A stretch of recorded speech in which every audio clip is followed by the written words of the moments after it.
27. Canggung. Ketakutan makin menghantui pikiran Sarah. Dia bahkan berharap tidak ingin bertemu Wisnu lagi, asalkan dirinya tetap bersama dengan sang buah hati. Bagi Sarah, anak yang kini berada di dekatnya adalah pengobat hati. Sarah tidak berharap agar Wisnu menerima dirinya sebagai istri yang diinginkan, karena dalam pikiran wanita itu, sang suami hanya mencintai Sandra. Sarah merasa tidak mampu merebut hati suami tercinta dari Sandra. Hanya satu hal yang Sarah harapkan saat ini, tidak dipisahkan dengan anak yang telah dia lahirkan. Sarah tidak peduli jika dirinya harus diusir dari rumah Wisnu. Yang penting tetap berada di dekat sang buah hati. Saya mohon Mas, jangan pisahkan saya dengan anak saya. Mas bisa mendapatkan keturunan dari wanita yang Mas cintai. Sarah makin takut setelah Wisnu duduk di sampingnya. Dia membelakangi laki-laki itu. Kenapa kamu mikirnya seperti itu? Siapa yang berniat misahin kamu dan anak kita? Wisnu memegang pundak istrinya. Mas pernah mengucapkan kalimat itu waktu saya masih hamil. Setelah anak saya lahir, Mas akan mengusir saya. Itu artinya kalau kami akan tinggal terpisah. Sarah mengingat kembali apa yang Wisnu ucapkan kala itu. Dia bukan hanya anak kamu, tapi juga anakku. Dia anak kita. Sekarang aku tidak ingin berpisah dengan kalian berdua. Aku ingin membawamu pulang bersamanya. Wisnu menarik pelan tubuh sang istri agar menghadap ke arahnya. Sarah pun melepas dekapannya dari sang buah hati, lalu membalikkan badan. Maksud Mas apa? Sarah pun akhirnya memilih duduk. Apa kamu gak ingin tinggal bersama suamimu? Apa kamu gak kangen pada suamimu? Kenapa kamu pergi membawa anak kita? Kamu gak ingin bertemu denganku? Wisnu menggenggam jemari istrinya. Sarah tampak heran melihat sikap yang Wisnu tunjukkan. Baginya, laki-laki itu berubah 100%. Sarah kembali mengingat penjelasan kedua orang tuanya tadi saat masih di rumah sakit. Mereka menceritakan apa yang Wisnu lakukan dalam 2 bulan terakhir ini. Pak Dimas dan Bu Ratna memberikan penjelasan tentang perhatian yang Wisnu berikan selama Sarah masih koma. Namun, Sarah tidak percaya dengan apa yang disampaikan oleh kedua orang tuanya. Dia hanya berpikir kalau Wisnu tidak pernah memikirkan dirinya. Sekarang, Sarah menyaksikan sendiri perubahan sikap Wisnu. Laki-laki itu mendekatkan wajahnya, lalu mendaratkan kecupan di dahi Sarah. Jangan pergi dari sisiku sayang. Wisnu memegang pipi kiri sang istri. Mas, kenapa? Apakah benar ini suami saya? Sarah pun mencubit pergelangan tangannya untuk membuktikan apakah dia sedang bermimpi atau tidak. Ternyata dia merasa kesakitan. Sarah pun sadar bahwa apa yang terjadi saat ini adalah nyata. Wanita itu tidak sedang berada di alam mimpi. Kamu gak sedang bermimpi sayang. Ini nyata. Wisnu segera meraih buket bunga yang dia letakkan di meja samping tempat tidur, lalu memberikannya kepada Sarah. Aku merindukanmu istriku. Terimalah bunga ini sebagai tanda cintaku padamu. Sarah makin bingung melihat sikap Wisnu. Bagaimana dengan Mbak Sandra? Sarah tetap merasa kalau suaminya hanya mencintai Sandra. Dia hanya masa laluku, masa depanku bersamamu. Wisnu pun akhirnya menceritakan apa yang terjadi antara dirinya, Sandra, dan Reno. Wisnu juga menjelaskan tentang niatnya yang ingin mengungkapkan kebenaran kepada Sarah. Namun, sebelum niat itu terlaksana, Sarah mengalami koma. Wisnu juga mengaku ingin mengungkapkan perasaan cintanya kala itu kepada Sarah. Namun harapan itu sirna karena Sarah tidak sadarkan diri setelah selesai melahirkan.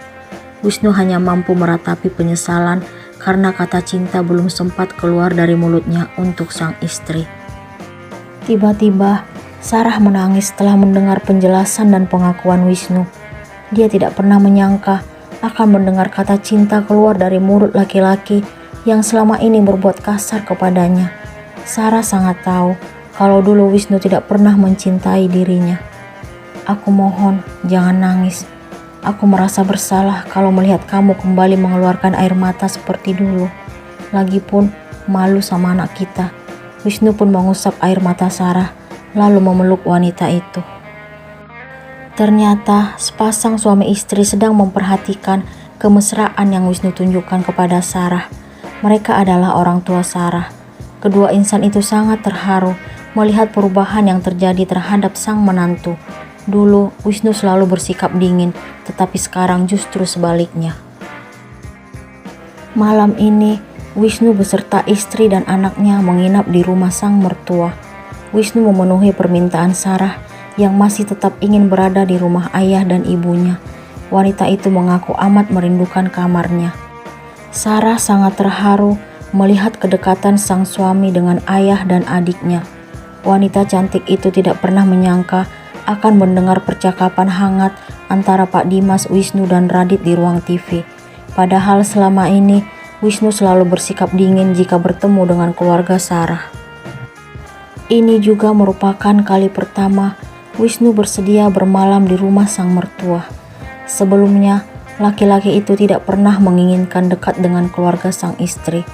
Wisnu akhirnya luluh setelah membuka diri untuk mencintai Sarah. "Kamu makan ya sayang." Wisnu membawa semangkuk bubur untuk sang istri setelah dirinya mengakhiri perbincangan dengan sang ayah mertua dan adik ipar. Sarah sangat terharu melihat Wisnu yang kini menunjukkan perhatian kepada dirinya. Bagi Sarah, sosok sang suami yang sekarang benar-benar lelaki idaman. Wanita itu pun tersenyum simpul lalu duduk dari rebahan. "Kamu senyum, ada apa?" tanya Wisnu yang kini duduk di tepi tempat tidur. "Nggak apa-apa mas." Sarah tidak ingin memberitahukan apa yang dia pikirkan tentang Wisnu. "Aku suapin ya." Sarah kembali kagum melihat sikap Wisnu. Wanita itu masih canggung menerima kemesraan yang ditunjukkan sang suami. Sarah kini merasa seperti remaja yang sedang kasmaran. Sarah tidak kuasa memberikan jawaban. Dia hanya mengangguk. Wanita itu tidak sanggup melihat tatapan mesra sang suami. Dia akhirnya menunduk setelah menerima suapan dari laki-laki yang berstatus sebagai suaminya tersebut. "Kamu kenapa nunduk?" Wisnu sangat menyadari sikap Sarah. "Nggak apa-apa mas, kamu nggak kangen lihat suamimu?" Sarah merasa makin deg-degan. "Kangen mas, kalau kamu beneran kangen, lihat aku." Wisnu meraih dagu sang istri, namun tiba-tiba buah hati tercinta mereka terbangun lalu menangis. Wisnu pun segera meletakkan mangkuk ke meja samping tempat tidur. Dia meraih tubuh sang buah hati lalu menggendongnya. Sementara Sarah merasa kagum melihat reaksi cepat Wisnu saat mendengar sang buah hati menangis. "Sepertinya anak kita haus sayang." Sarah bingung harus bagaimana. Ternyata Bu Ratna juga mendengar tangisan buah hati putrinya. Wanita itu membawa sebotol susu untuk sang cucu. "Sini ibu kasih minum dulu." Bu Ratna pun meraih cucunya tersebut lalu keluar dari kamar menuju ruang TV. Wisnu segera meraih mangkuk dari meja lalu duduk di dekat Sarah. Laki-laki itu kembali memberikan suapan kepada sang istri. Dia bersikap layaknya seorang suami yang sangat perhatian kepada pendamping hidupnya. Namun, Sarah tetap tidak berani menatap wajah suaminya. "Terima kasih mas," ucap Sarah kepada Wisnu. Wanita itu berusaha memalingkan wajah karena canggung. "Terima kasih untuk apa sayang?" Sarah terbuai mendengar kelembutan yang keluar dari mulut sang suami. Sarah akhirnya memberanikan diri untuk menyampaikan apa yang tersimpan dalam hatinya kepada Wisnu. "Terima kasih atas perhatian mas. Sudah sepantasnya aku melakukan ini sejak dulu. Aku beruntung memiliki istri seperti dirimu yang sangat sabar menghadapi sikapku. Maaf karena aku baru menyadarinya setelah kehamilan kamu berjalan beberapa bulan. Kamu hebat sayang. Kamu sukses membuka hatiku untuk mencintaimu." Wisnu mengusap pipi Sarah. Sarah tidak sanggup memandang wajah Wisnu. Wanita itu kembali menunduk karena merasa malu setelah kembali mendengar kalimat cinta dari mulut sang suami. Sarah masih belum percaya sepenuhnya dengan apa yang dia saksikan saat ini. Laki-laki yang dulu sangat kasar dan pernah Sarah benci ketika masih menjalankan praktik kerja lapangan, kini telah berubah menjadi sosok yang lembut dan perhatian. Sarah mempercayai bahwa perubahan Wisnu merupakan keajaiban dan anugerah dari Sang Pencipta. Sarah bangga dan bersyukur karena harapan dan impiannya kini menjadi kenyataan. Dia selalu berdoa dan berharap agar Wisnu menjadi suami yang menerima dirinya dengan tulus, bukan sebagai pelarian semata atau sekadar melahirkan anak saja. Apakah hubungan Wisnu dan Sarah akan tetap baik-baik saja?